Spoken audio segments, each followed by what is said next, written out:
Bienvenidos a una nueva edición del Sofá Inmobiliario del IE Alumni Real Estate Club.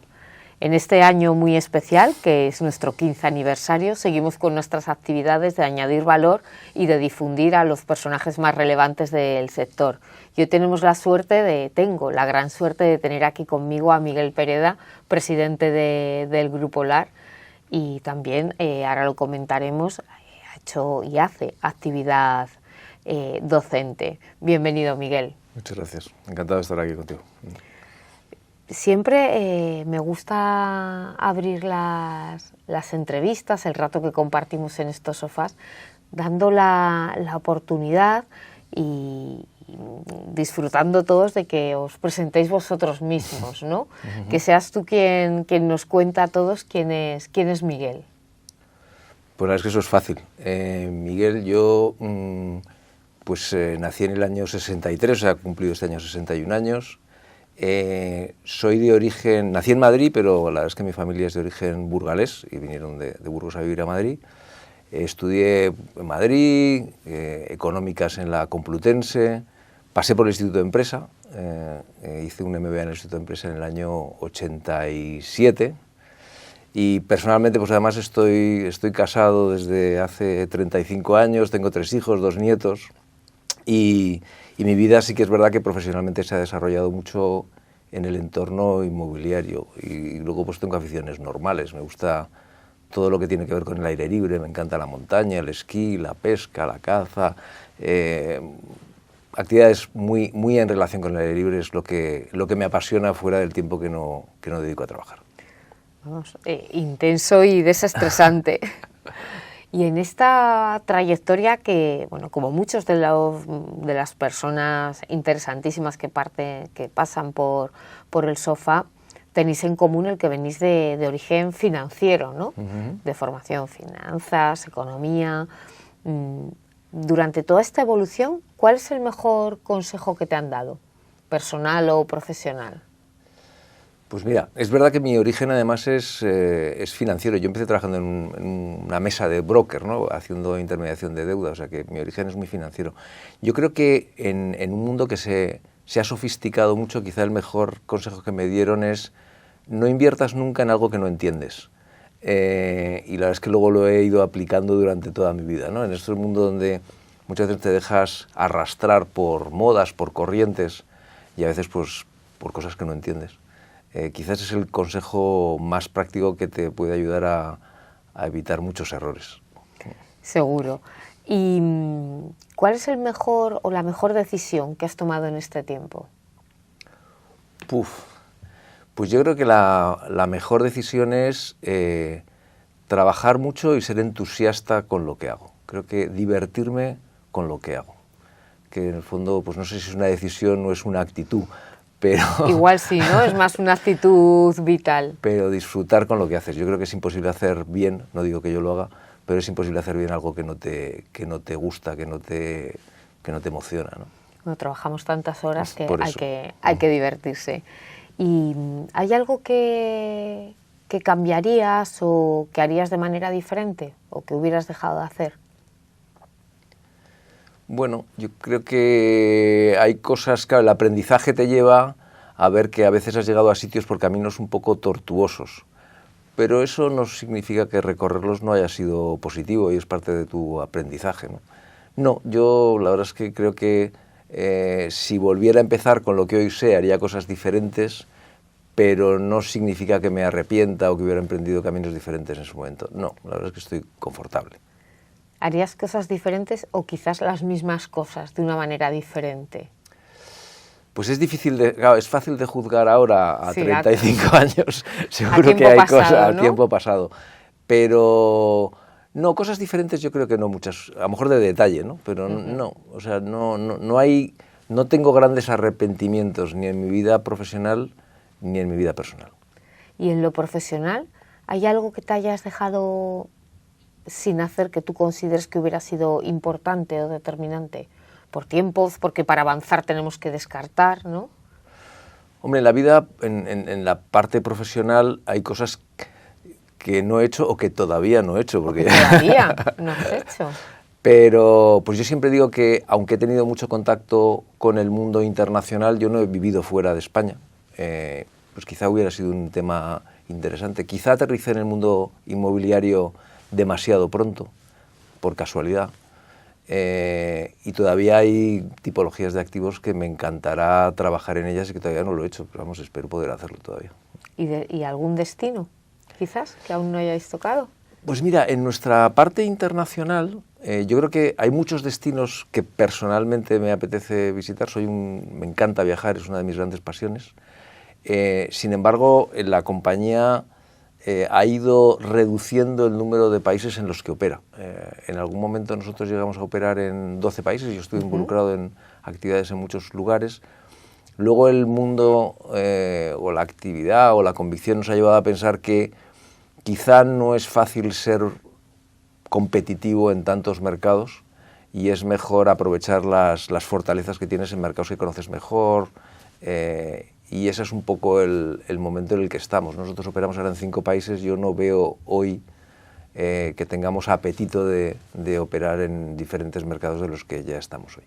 Es lo que siempre decimos, ¿no? Que el inmobiliario no deja de estar muy ligado a lo local y por eso hay que tener un conocimiento muy profundo. Y viniendo del mundo financiero y habiendo entrado tan pronto en el sector inmobiliario, en el que has hecho una gran carrera, si no hubiera sido así, si no hubieras tomado en un momento dado esa decisión o no se hubieran dado las circunstancias, con tu formación o sin ella, ¿dónde te podríamos haber visto? ¿O qué te hubiera gustado hacer?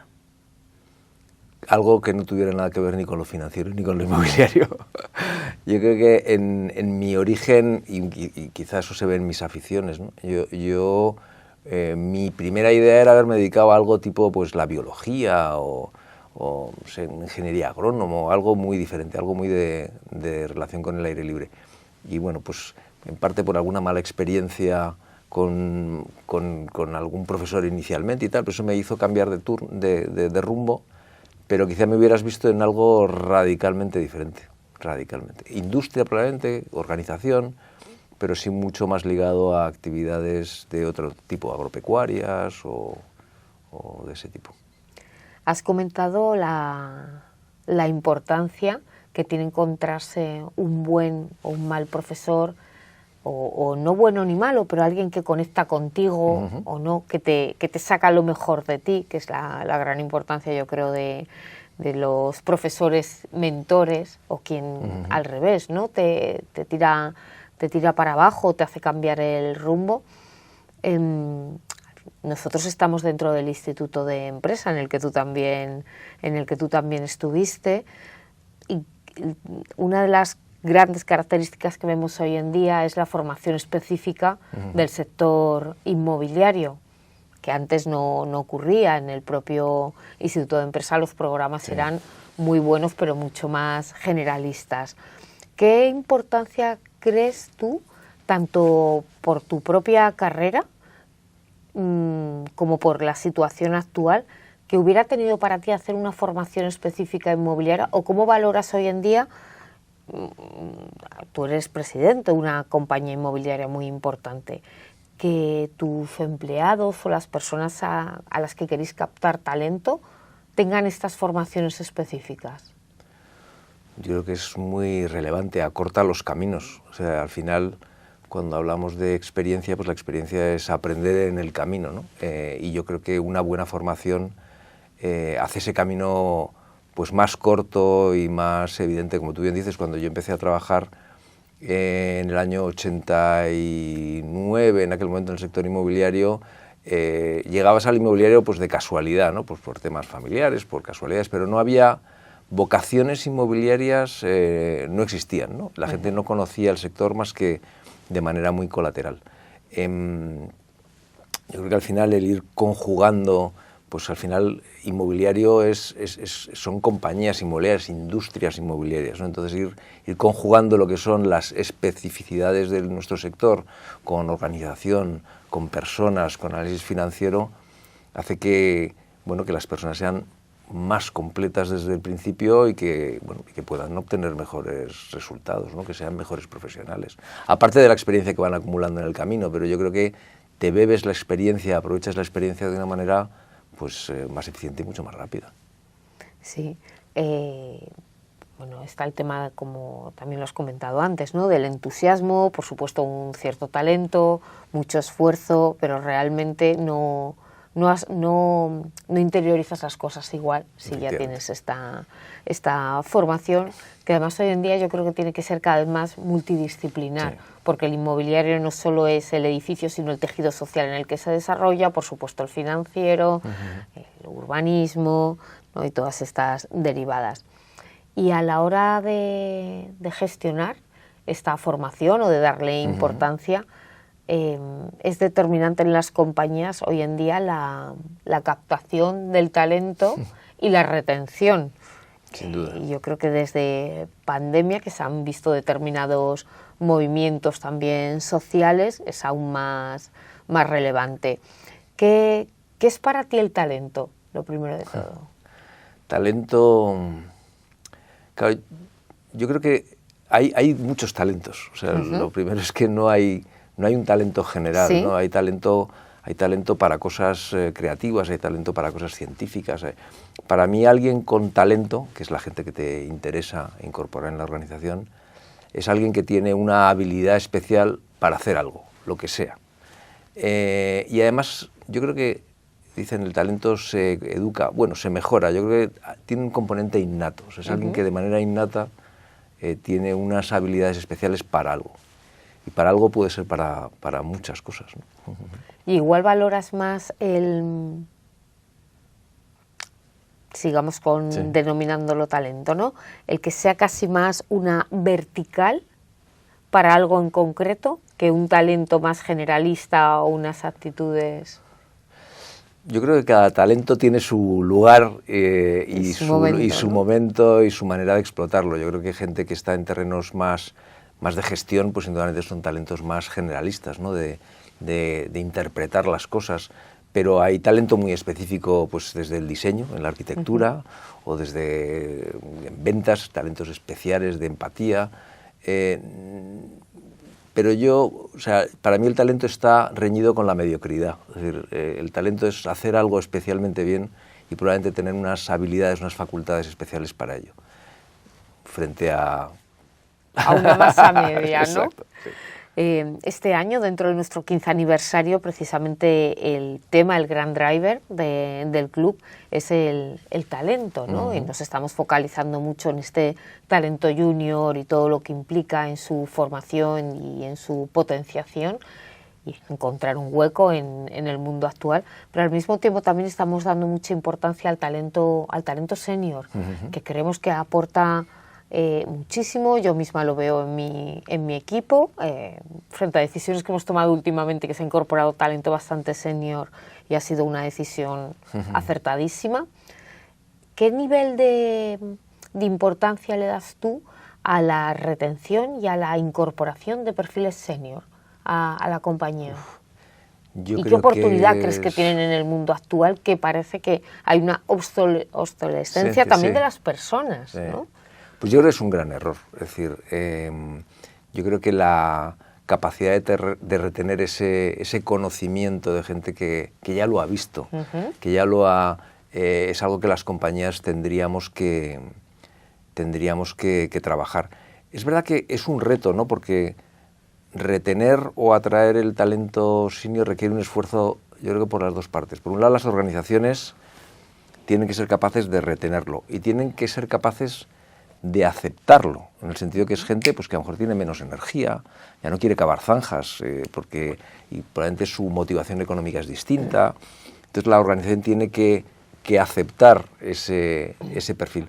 Pero el senior tiene que aceptar también que, bueno, pues que tiene un rol distinto, que a lo mejor ya no es el que manda, ya no es el primer ejecutivo, y tiene que aprender a dar valor de otra manera, ¿no? Es como cuando veías estas pues bueno, sociedades algo más primitivas, ¿no? Donde se juntaban ahí los viejos, ¿no? ¿El consejo de ¿no? sabios? Pues un poco eso, es decir, gente que no es el primera espada, no es el que va a cazar, no es el que...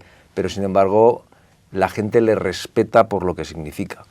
Entonces yo creo que por las dos partes, ¿no? A veces el senior no sabe dar ese paso a una segunda posición, y la organización tiene que aprender a aprovechar ese talento que sin duda es muy relevante. Yo creo que es un reto que aún no está resuelto ahora mismo. Y ya para adentrarnos más en lo que es el sector inmobiliario, ¿cuál crees que va a ser la tendencia que va a liderar el sector los próximos meses? Meses. Meses. Meses es, yo creo que hoy... O años, sí, a ciclo porque corto. Yo creo que, primero, que los ciclos cada vez son más cortos. Sí, eso en todo. Y por tanto, pensar a muy largo plazo pues es una buena manera de equivocarse. Yo creo que a corto los grandes cambios que hemos vivido en los últimos meses de ajustes financieros se van consolidando. Yo creo que tenemos ahora un entorno algo más, no sé si predecible, pero gestionable, en inflación, en tipos de interés, etc. A pesar de todo lo que está ocurriendo en Estados Unidos. Yo creo que a pesar de todo, y no cabe duda que eso es un nubarrón que tenemos ahí, a pesar de eso es muy distinto de lo que hemos vivido los 24 meses anteriores. Esa es mi opinión. Es verdad que va a haber cautela, yo creo que sí. Yo creo que España y probablemente incluso el sector living en España se va a beneficiar de esta situación. Es decir, yo creo que es quizá el sector el país y el sector por diferentes razones en donde el inversor internacional, y al final son los que están moviendo la actividad, tienen menos dudas. El resto da igual, hablas de Alemania, hablas de Francia, hablas de oficinas, incluso retail, donde nosotros estamos muy invertidos, todavía tienen algunos grises, ¿no? Pero hay un consenso, yo creo, sobre living o sobre residenciales, diferentes vertientes de residencial y España. Yo creo que eso va a ser la tendencia más clara. Leticia Pons, que sé que es una persona además a la que tienes mucho cariño, fue la anterior invitada y nos dejó una pregunta para ti. Os lo decimos siempre a todos, que nos dejéis alguna pregunta a alguno de los futuros invitados que tenemos. Y obviamente por el momento que vive tu compañía, preguntó por una pregunta que luego también se han sumado muchísimos socios a hacerla, que es ¿cuál va a ser tu papel en Helios? ¿Y cómo ves esta etapa con Hines como compañero de viaje? Pues para nosotros es como... O sea, Helios y LAR España es la segunda vida de LAR España, ¿no? LAR España nace en el 14 en un entorno pues radicalmente diferente, como sin activos, multiproducto, hacíamos oficinas, logística, y además cotizada con todas las preocupaciones y con todas los condicionantes que tiene un vehículo cotizado en el continuo. Y la compañía lo que hace es especializarse, de comprar activos. Ahora lo que tienes un portfolio solo de retail, absolutamente maduro, y sin embargo un viento en contra que ha tenido anti-retail durante unos años muy fuerte, que ha hecho que además las compañías, en concreto la de España, cotizara de una manera pues muy negativa y muy poco acompasada con lo que era el valor del subyacente inmobiliario, ¿no? Con lo cual ahora que de repente somos solo retail, digamos somos privados porque nuestra cotización ahora es una cotización puramente técnica, ya no es multiaccionista, solo dos accionistas, pues abrimos una nueva etapa para una compañía que ahora hace 11 años, ¿no? Entonces eso es lo primero. Y lo segundo, con Hines lo que hemos encontrado es alguien que piensa como nosotros, o sea, vio la oportunidad, vio el valor igual que nosotros y por eso nos juntamos para hacer esta transacción, y además entendimos la manera de gestionar pues de forma muy similar, y los roles están muy claros. Es decir, al final nosotros tenemos un equipo de retail muy potente, consideramos que somos altísimos expertos, no yo, pero sí mi gente, en este sector. Pensamos que hay mucho valor a crear todavía y somos los que están con las manos metidos en el fango gestionando esos activos.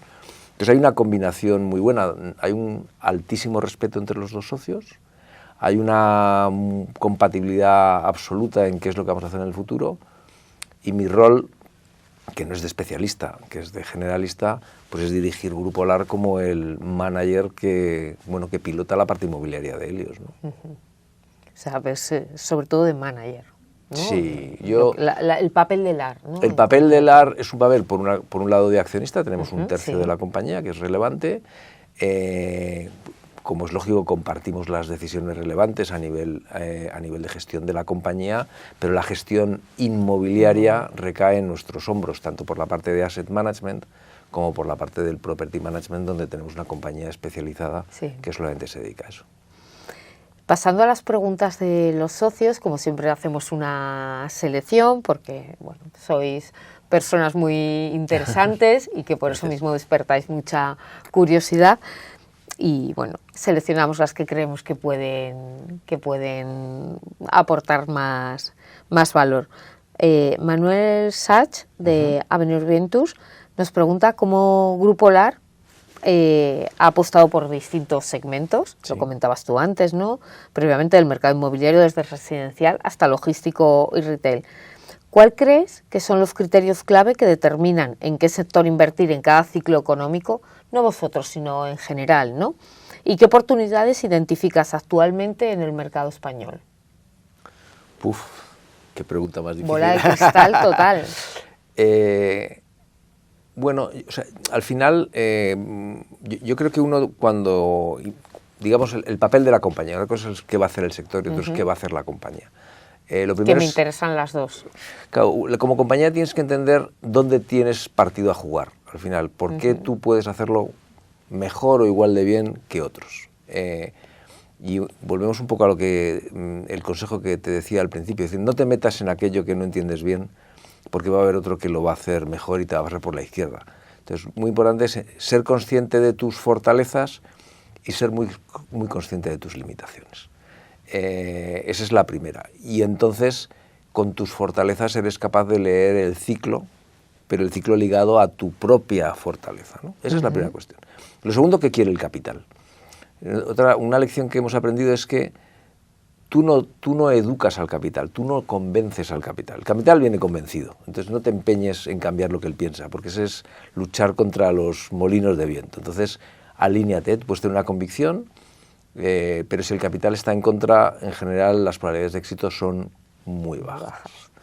Donde las tengas, posiblemente acabes muy desgastado. Claro, ¿no? Y sobre todo cuando eres un rol de manager. Si tú eres una persona que lo que haces es manejar tu dinero de tu cuenta corriente, una compañía que es un inversor de unidecisión, pues bueno, es fácil, oye, lo que tú estás convencido, lo haces y punto. Pero si tú al final dependes del capital de terceros, eres un socio o un manager de referencia, pues tienes que alinearte con el capital.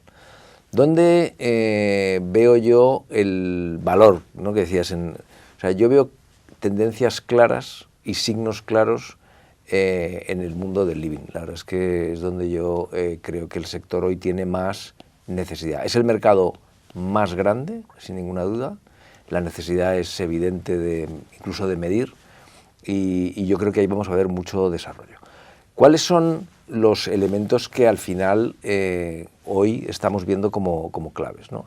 Y yo creo que el mercado hoy veníamos de un mundo de yield y ahora algo menos, y ahora estamos yendo a un mundo más de caso en caso, de cuál es la capacidad de generar caja que tienen los activos. Y eso es lo que yo creo que los inversores están mirando más, yo creo que es lo que las entidades financieras están mirando más y donde también hay que alinearse. Productos como las oficinas o el logístico que tuvieron, incluso el Build to Rent, que tuvieron una estrechez de yields tan grandes y que han sufrido tanto ajuste, no han sufrido en sus dinámicas, sí que han sufrido en los valores con la subida de tipos, pero es verdad que ahora ya sí que vamos viendo un reajuste en esos productos y el mercado se está estabilizando y yo creo que irá mejor, hay que estar muy atentos a esa evolución que se van a producir en esas categorías de activos. Luis Valer, de Lujama Grupo Inmobiliario, te quería preguntar sobre tu opinión de los mercados secundarios más allá de los clásicos, sí. Madrid, Barcelona, ¿qué potencial ves en ciudades como Pamplona, Valladolid, Vitoria, Zaragoza para determinados tipos de activos? Y si son seductores para vosotros. Sin duda son mercados que tienen su oportunidad. Pero hay que ver muy bien para qué tipología de activos. Si tú me dices, vivienda en venta, te digo, pues seguramente sí.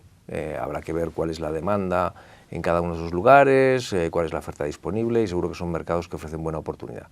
Lo que es muy difícil es que sean mercados, desde el punto de vista de la inversión, tremendamente institucionales. O sea, es muy difícil que el capital que está muy lejos sepa dónde están las primeras 40 ciudades españolas. Y eso es una limitación gigantesca. Ya no solamente por el tamaño de esos mercados, sino también por cómo explicas la oportunidad. Entonces, yo creo que son mercados que siempre van a ser menos líquidos, donde yo creo que el diferencial que tiene que haber de retorno versus los 2 o 3 mercados principales es superior. Existiendo ese ajuste y probablemente con una necesidad de liquidez programada menor, pues son mercados que tienen muy buenas oportunidades, pero tiene que ser un capital diferente. Yo no creo que sean, salvo en productos de mucha rotación, mercados donde un inversor que tiene plazos de inversión de 3, 4 años, no digo que no pueda hacerlo, pero que le va a costar mucho más invertir en ese tipo de mercados que claramente son menos conocidos y más ilíquidos. Y para determinados tipos de activos que quizás son más contemporáneos con las formas de vivir actuales, todos los proyectos que están surgiendo de Flex y demás, ¿los ves en estas ciudades secundarias? Yo los veo, pero hay que distinguir la parte operativa de la parte de inversión. O sea, yo creo que operativamente pueden funcionar exactamente igual de bien y seguro que va a haber la oportunidad para hacerlo, pero en mi opinión siempre van a tener van a ir por detrás en términos de liquidez, simplemente porque va a haber menos inversores porque no dispuestos. Te va a entrar un institucional y te va a entrar quizás más un inversor. Pero yo creo que casi todas las tipologías, desde las residencias de estudiantes, porque no soy universidad, pero las residencias de ancianos, yo creo que son todo productos que tienen su mercado en su tamaño, en ese tipo de ubicaciones pues algo menos conocidas, ¿no? Menos evidentes. Y que tienen, yo que en concreto estoy haciendo este tipo de proyectos en algunas de estas ciudades secundarias, tienen una demanda altísima. Seguro, altísima. Pero altísima. Porque han sido mercados menos atendidos, además. Claro. Exactamente por eso, ¿no? De buen producto y producto un poco diferenciado. Antes has comentado la importancia de la localización geográfica, de saber del lugar y que esa ha sido un poco vuestra estrategia, ¿no? Nos comenta Javier Manrique, ¿cuáles fueron vuestros mayores retos a la hora de abrir y de posicionaros en Latinoamérica? Y porque también ahora estáis en determinados países de Latinoamérica, como en México, ¿no? De una manera muy importante, y en otros habéis decidido pues cambiar el foco. El reto a Latinoamérica es gigantesco y tiene retos de toda tipología. Primero, está más lejos de lo que parece. Es verdad que hablamos lo mismo, pero no siempre nos entendemos. La cultura es enormemente diferente, las maneras de hacer. Que muchas veces quizás por este idioma común o una cierta cultura más similar, crees que te entiendes. Caemos en topicazos, ¿no? Sí, esto va a ser muy fácil y muy similar y no es y así. Luego no lo es. Entonces el reto es muy grande. Nosotros elegimos países que tuvieran ciudades grandes. O sea, nosotros cuando decidimos ir a Latinoamérica fuimos a hacer promoción de vivienda media, y vivienda media lo que significara en cada lugar, ¿no? Y hoy todavía operamos en Brasil, en Sao Paulo, en Lima y en Ciudad de México. Tuvimos exposición en Colombia y Colombia es un país que hemos abandonado.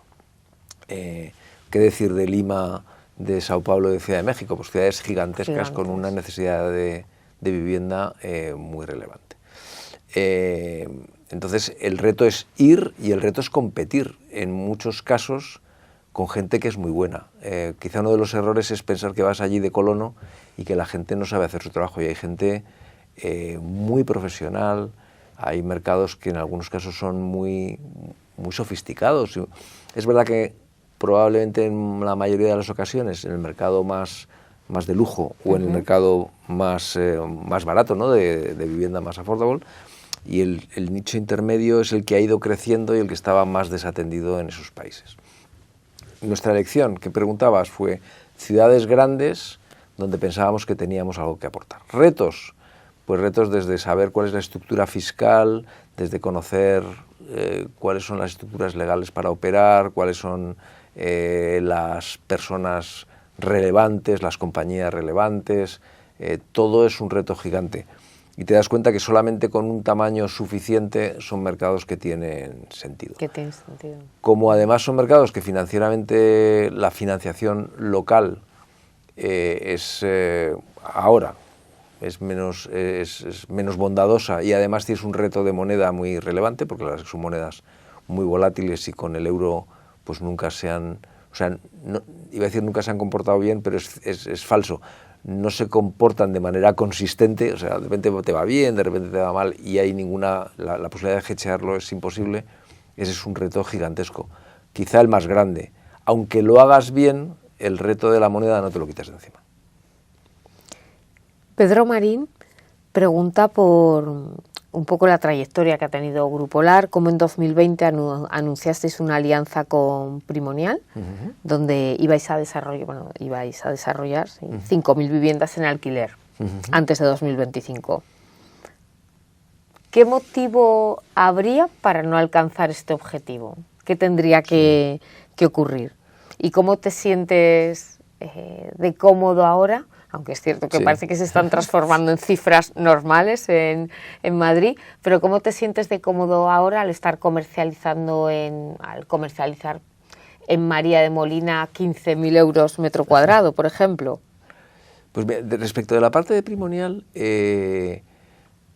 no es que no lo vayamos a cumplir, es que ya no lo hemos cumplido, porque teníamos que haberlo hecho en el 25 y el 25 ya está aquí y no seremos capaces de hacerlo. ¿Cuál ha sido? Ha sido un motivo básicamente financiero. Lo que decíamos, los tipos de interés subieron y automáticamente la rentabilidad que había, el yield inicial que había que exigirle a los activos subió también, y eso desajustó absolutamente el mercado. Y nosotros paramos de invertir, aparte de que Primonial tenía algún reajuste interno además, ¿no?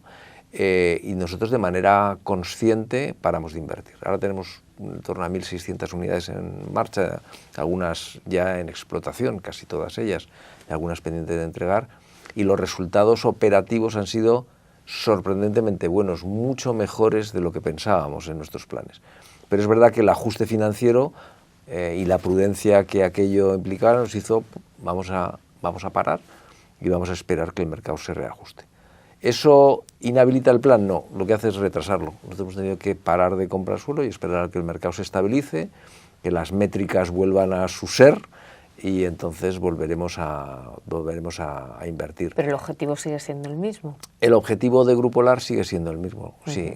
Nosotros pensamos, cuando hablábamos de 5.000 no era por casualidad, sino que en el estudio inicial que hicimos pensábamos que para nosotros una plataforma del entorno de 5.000 unidades era lo que te permitía tener la plataforma que querías, pagar a la gestora suficiente, el conocimiento, que te permitía realmente ser un competidor, ¿no? O sea que ahí con algo más de retraso, pero volveremos. Y lo que nos comentaba de este precio, del nivel de comodidad a estar vendiendo a esos precios en María de Molina, por ejemplo. Estamos muy cómodos. La gente dice que Madrid es muy caro. Y yo creo que el problema de Madrid es que no tiene mucha vivienda, y la pirámide de compradores es muy afilada, ¿no? Cuando comparas Madrid con otras ciudades a las que ya se está equiparando, yo no comparto la opinión de que Madrid es caro. Comparto la opinión de que hay una demanda insatisfecha porque no somos capaces de producir vivienda al precio que esa gente puede pagar, sin ninguna duda, y es un problema que hay que resolver. Pero eso no está reñido con que hay una determinada tipología de clientes que puede pagar 15.000 o 20.000, y lo estamos viendo, ¿no? Madrid ha tenido, nosotros lanzamos en el año 15, creo que fue, la ASCA 99, ¿no? Que fue un proyecto un poquito emblemático. Absolutamente. Y fue un éxito rotundo.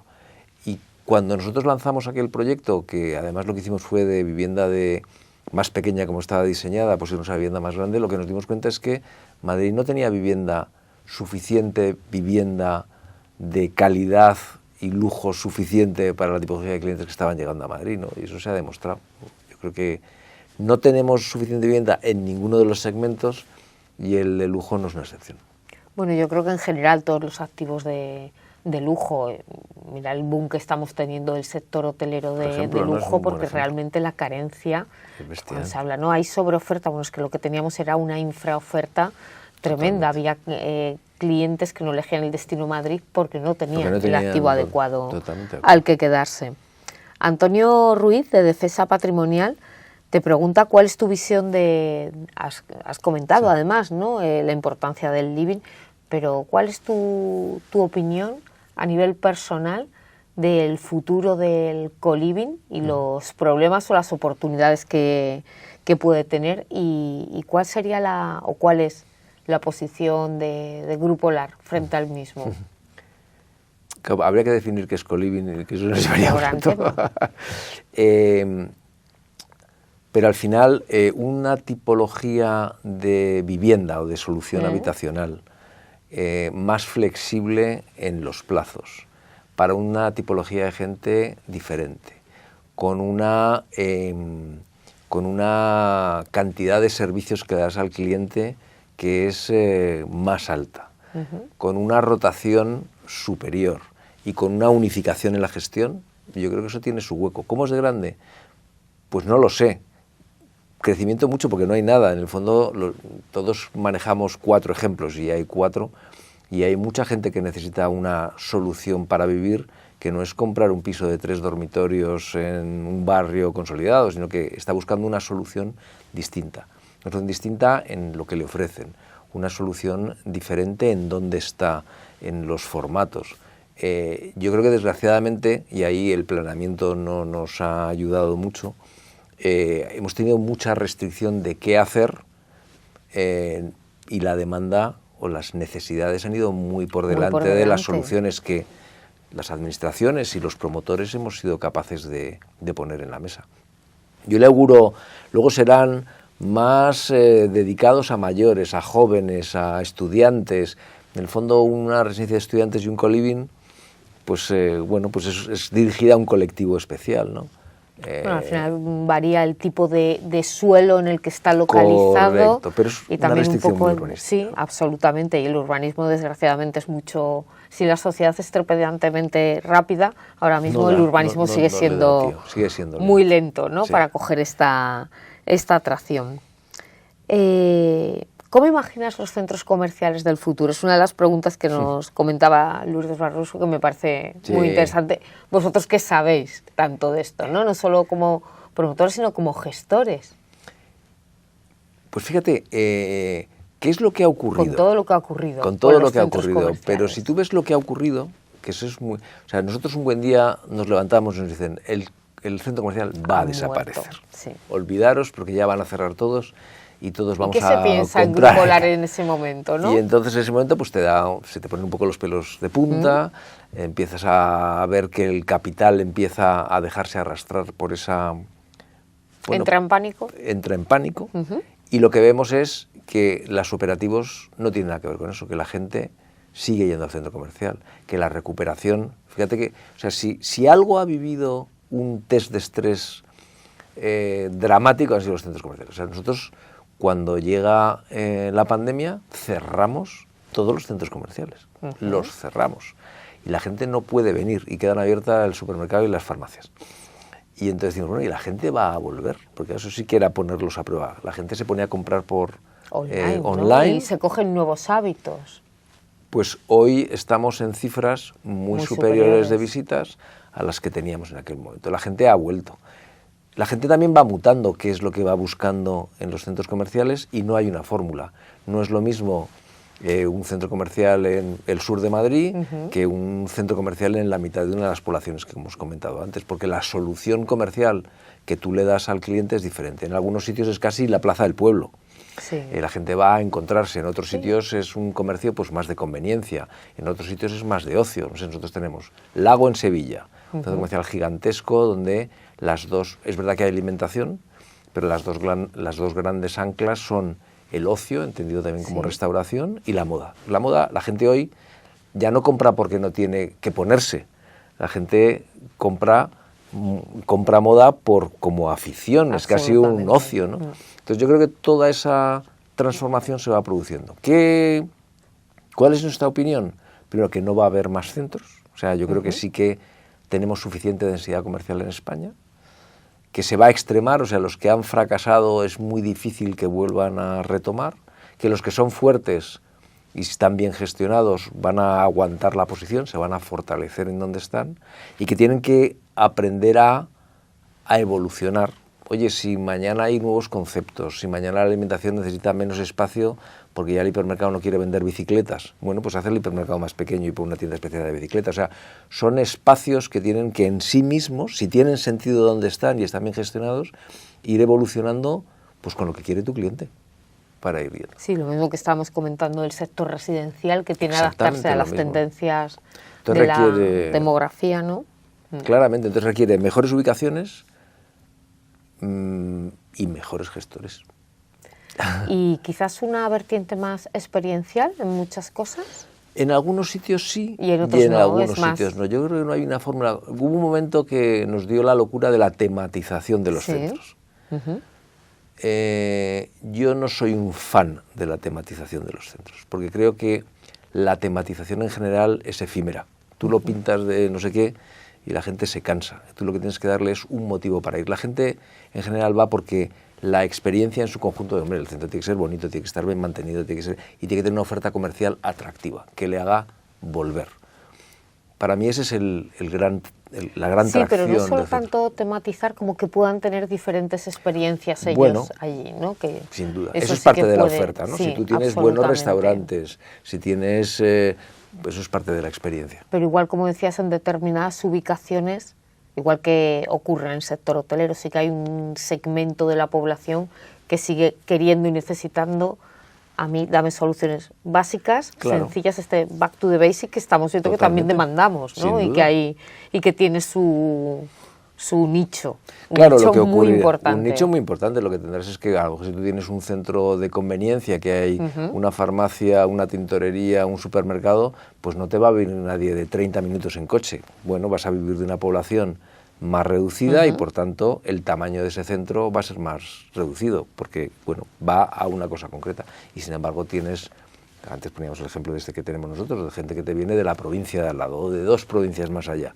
Bueno, pues porque va a estar más tiempo y lo que consigue es algo que no tiene en su entorno inmediato. Y eso hace que la oferta comercial sea más amplia. Los hoteles es un buen ejemplo, ¿no? Yo creo que exactamente lo mismo. Y, Miguel, para ir cerrando y acabar de conocerte más, dime 3 libros que crees que cualquier profesional inmobiliario debería leer. Siempre me gusta hacer la aclaración que pueden ser libros inmobiliarios o no, libros que para ti sean referentes o interesantes. Aquí nos han sugerido cosas de lo más diversas. Yo no voy a ser convencional, me temo. Yo no leo mucho de libros inmobiliarios, porque como me paso la vida leyendo artículos inmobiliarios, noticias inmobiliarias, y para mí leer es una fuente de placer, no soy un gran lector de libros inmobiliarios, aunque leo algunos. Pero no recomendaré probablemente ninguno. Yo leo cosas de 3 tipologías, sobre todo. Me gusta mucho leer de historia, o novela histórica. Me gusta mucho leer de viajes. Y me gusta mucho leer novela negra. Pero bueno, voy a los 2 primeros, ¿no? Yo creo que, sin embargo, alguien que se dedica al sector inmobiliario debería siempre leer algo sobre la crisis. O sea, yo creo que estamos en un momento donde mucha de la gente que está hoy en el sector ya no ha vivido la crisis de manera profesional. Totalmente. Es que han pasado muchos años. Estamos hablando del 2008. Y yo creo que, sin embargo, si la has vivido tampoco te parece tan lejana, ¿no? No, es que no se te olvida.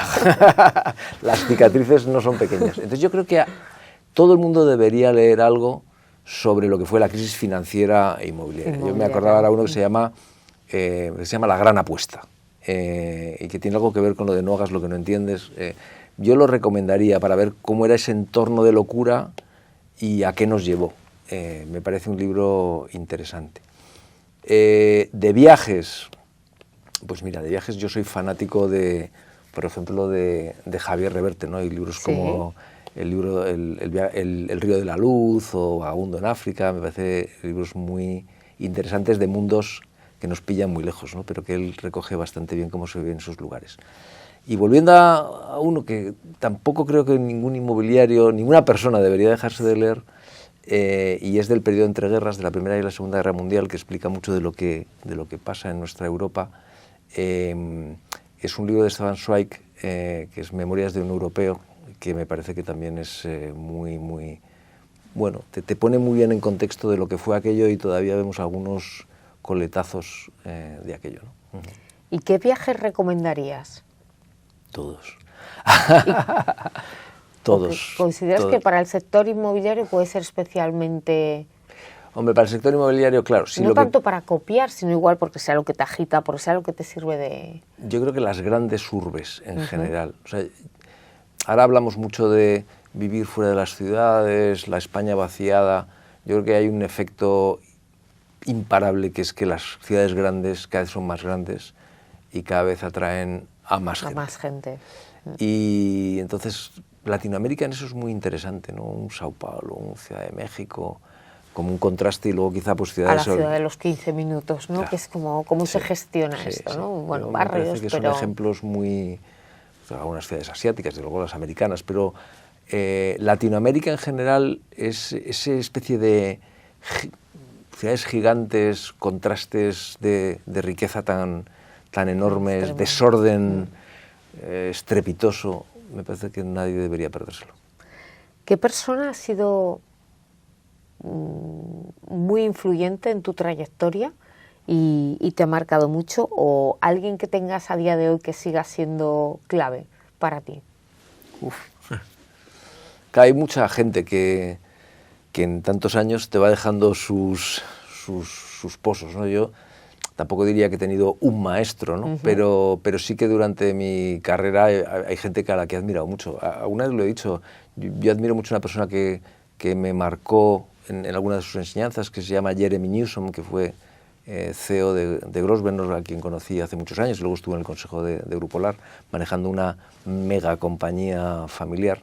Pues alguien que su humildad en su atalaya y su manera de ver las cosas desde lejos siempre me pareció pues muy especial. Pero bueno, hay otras muchas, ¿no? En el terreno profesional y en el humano, y al final las dos cosas, tratar de hacer un corte entre lo personal y lo profesional, uno es lo que es en por una mezcla de cosas. Es que no hay que hacerlo. Queremos que pase por este sofá Juan Antonio Gómez Pintado, ¿no? Entre muchas otras personas que seguimos teniendo mucho interés, que compartan este rato con nosotros. ¿Qué pregunta le harías a Juan Antonio? Juan Antonio es un tipo súper listo, yo lo conozco hace muchos años, y ha hecho giros importantes. Yo quizá lo que preguntaría es, ¿y ahora qué? O sea, ¿Qué es lo próximo, no? ¿Qué es lo próximo? ¿Qué vas a hacer? Es una persona muy interesante en su trayectoria. Gran pregunta. Y para cerrar y despedirnos, ¿a quién te gustaría ver en este sofá? Tú sabes que te contactamos porque muchos de los entrevistados sugirieron tu nombre. Sí. Entonces, ahora contamos con que seas tú quien nos digas pues mira, siguientes pasos. Hay algunas personas, por ejemplo, un arquitecto. Yo te diría a Tristán López Chicheri, de L35, con quien he tenido ocasión de trabajar en algunos proyectos muy relevantes. Me parece que quizá porque es un arquitecto muy inmobiliario, pues yo, por ejemplo, sería una de las personas que probablemente sugeriría que trajerais. Pues eso sí que es como cambia el paso, porque todo el mundo, ¿no? Referencia más a promotores, CEOs de grandes compañías. Me encanta. Pues mil gracias, Miguel. Gracias por tu generosidad, por compartir este rato con nosotros y por abrirte y contarnos quién es Miguel Pereda en nuestro sofá inmobiliario. Muchas gracias. Seguimos adelante y esperamos veros pronto en siguientes entrevistas. Muchas gracias. Gracias.